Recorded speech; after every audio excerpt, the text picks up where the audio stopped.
Pakistan cricket का कल जनाजा निकला है जब नंबर 10th रैंक टीम 10वें नंबर की टीम वेस्टइंडीज ने पाकिस्तान को 202 रन से हराया और ये ओडीआई सीरीज 2-1 जीत ली है। ये वो वेस्टइंडीज की टीम है जिसने वर्ल्ड कप नहीं खेला, पिछली चैंपियंस ट्रॉफी नहीं खेली, अगले वर्ल्ड कप की क्वालिफिकेशन स्टेक पे लगी हुई है कि वो खेलेंगे या नहीं खेलेंगे।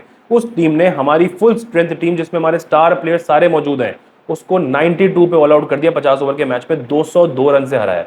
कितनी शर्मनाक परफॉर्मेंस है, पैथेटिक परफॉर्मेंस है, जो देखकर अफसोस हो रहा है या गुस्सा चढ़ रहा है कि ये हमारी वर्ल्ड कप की प्रिपरेशन हो रही है।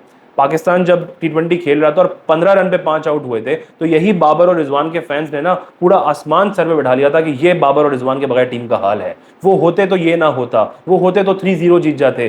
प्री रिजबर एरा याद आ गया, इस तरह के कमेंट्स देखने को मिल रहे थे। और अभी उन दोनों के होते हुए 50 ओवर के मैच में 100 नहीं बन सके टीम के। अब कहेंगे बाकियों ने क्या कर लिया। भाई आप तो पहले भी यही कह रहे थे कि बाकियों के बस की नहीं है, उन दोनों के आने से कोई फर्क पड़ना था, तो अब तो वो दोनों टीम में थे, फर्क क्यों नहीं पड़ा। टी20 को तो छोड़ दो भाई, जहां पर उनकी जगह नहीं बनती है। ओडीआई की बात करते हैं, ओडीआई खेलते हैं, वहां भी हम नहीं जीत पा रहे हैं। ट्राई नेशन सीरीज अपने घर पे हारे, चैंपियंस ट्रॉफी में अपने घर पे ह्यूमिलेट होकर बाहर हुए हैं, न्यूजीलैंड गए वाइट वॉश हो गए, अब वेस्टइंडीज नंबर 10th टीम से 2-1 यहां पे सीरीज हार गए। एंड गेस व्हाट, आपके दोनों फेवरेट प्लेयर्स इस टीम में मौजूद थे। वो दोनों यहां पे सीनियर एक्सपीरियंस बैटर के तौर पे खेल रहे थे, लेकिन कहीं नजर आया कि वो रिस्पॉन्सिबिलिटी से खेल रहे हैं।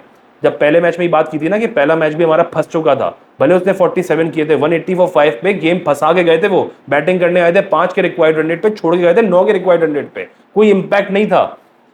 तब भी गेम बढ़ गया था। अगर हसन नवाज और तलत नहीं खेलते अच्छा, वो नहीं जितवा सकते भाई। अभी भी जब प्रेशर चेज था तो पहले ही पोस्ट कर दिया था कि वो नहीं होता चेज इनसे।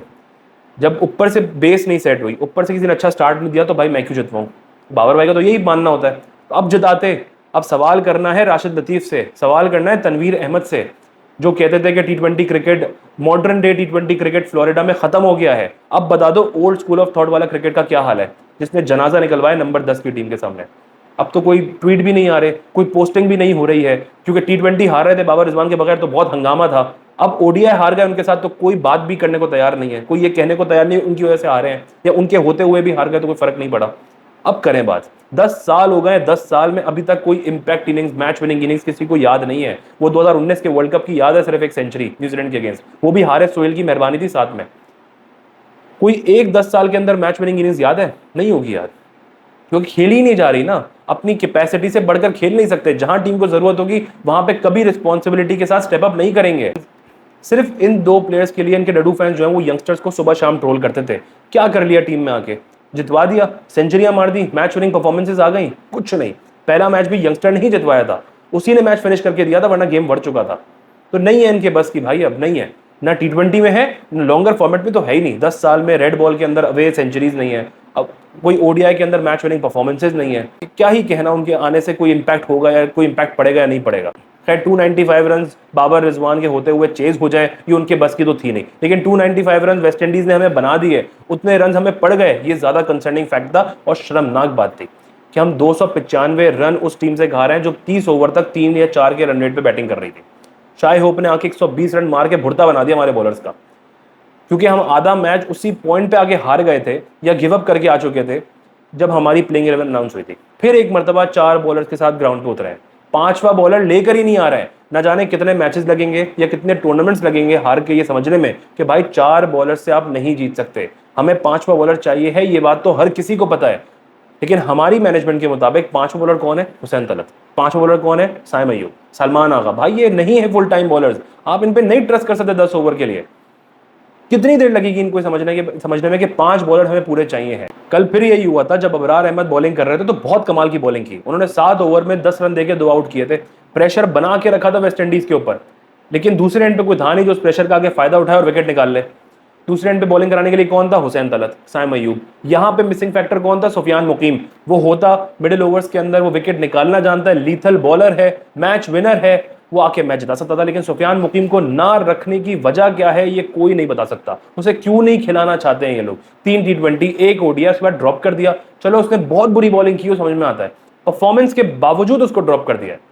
अगर आपने अबरार खिलाना था तो सुफियान को साथ में खिलाने में क्या मसला है, क्या प्रॉब्लम है भाई? क्यों खिलानी है बैटिंग डेप्थ? और ऐसे बैट्समैन जो 92 पे ऑल आउट हो रहे हो तो क्या फायदा ऐसी बैटिंग डेप्थ का? इससे बेहतर ये 5 बॉलर्स पूरे खिला लो, कम से कम 300 रन तो नहीं पड़ेंगे।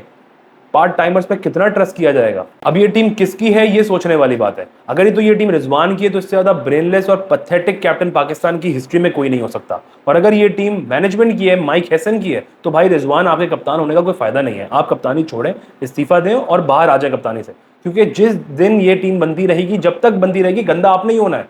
क्योंकि वैसे भी आपकी ब्रेनलेस कैप्टनसी है। जो आपके पास प्रॉपर ऑप्शंस होते हैं उनको भी सही से यूटिलाइज नहीं करना है। अबरार से 10 ओवर पूरे नहीं करवाए, जिम्बाब्वे के साथ मुझे याद है फैसल अकरम से पूरे ओवर नहीं करवाए थे, अबरार से क्यों नहीं करवाया इस मरतबा?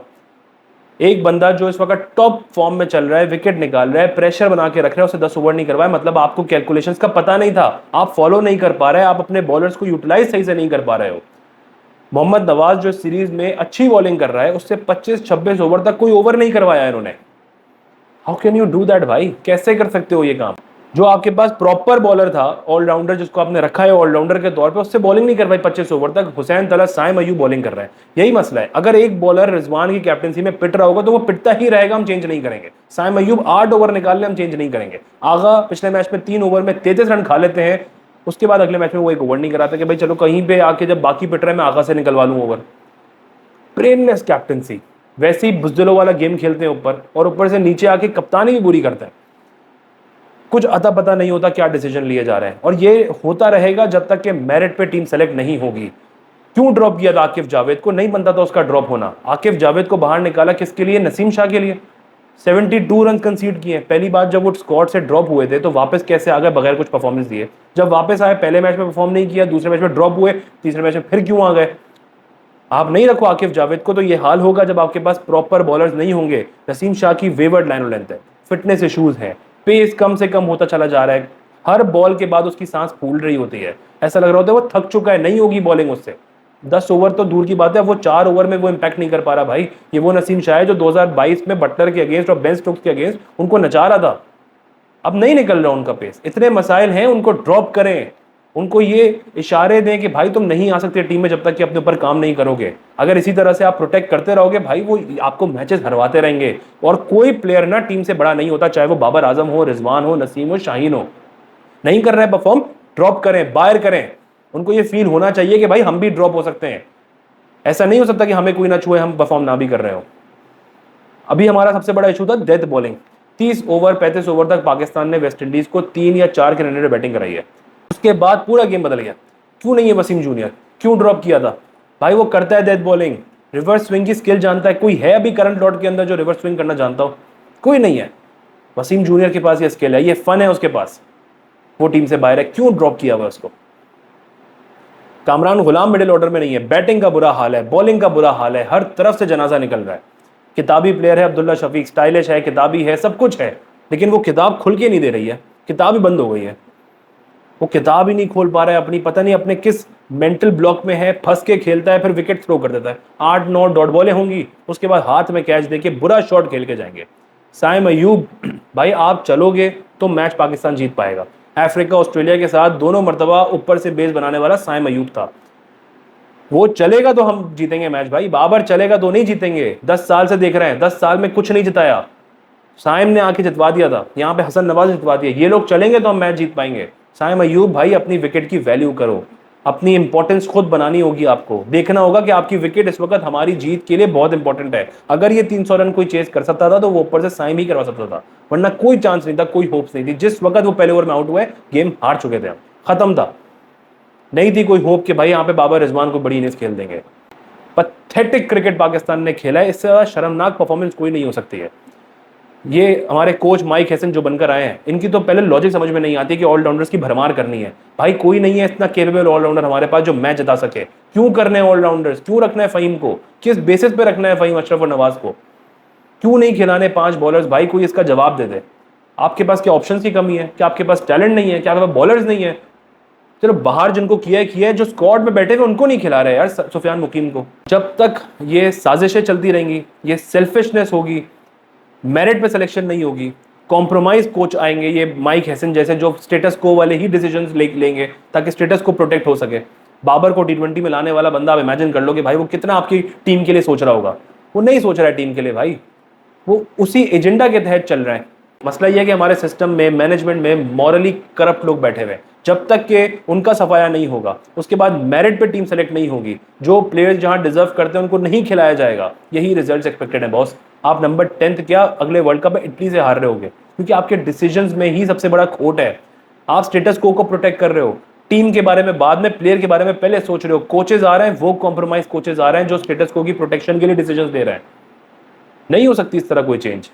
नसीम शाह, शाहीन शाह, हारिस रऊफ, इनसे बाहर निकल के आपने अपने बॉलर्स को एक फुल रन देना होगा कि भाई तुम्हें हम पूरी सपोर्ट कर रहे हैं, तुमने 2027 का वर्ल्ड कप खेलना है, अब खेलो अगले 1.5-2 साल। चाहे वो आकिफ जावेद हो, चाहे वो वसीम जूनियर हो, चाहे वो अली रजा हो, चाहे कोई भी हो, आप कोई भी अपने 3 टैलेंटेड बॉलर्स, 4 टैलेंटेड बॉलर्स निकाल लो और उनको 1.5-2 साल के लिए भेज दो कि भाई तुमने खेलना है। लेकिन जब नियतें साफ नहीं होती है ना, अपने बारे में पहले सोचा जाता है, टीम के बारे में बाद में, मुल्क के बारे में बाद में, तो कभी भी रिजल्ट्स आपको अच्छे नजर नहीं आते। ये सबसे बड़ी मिसाल आपको नजर आ गई कि नंबर 10 रैंक टीम ने आपको ह्यूमिलेट करके निकाला है, बुरे तरीके से हराया है।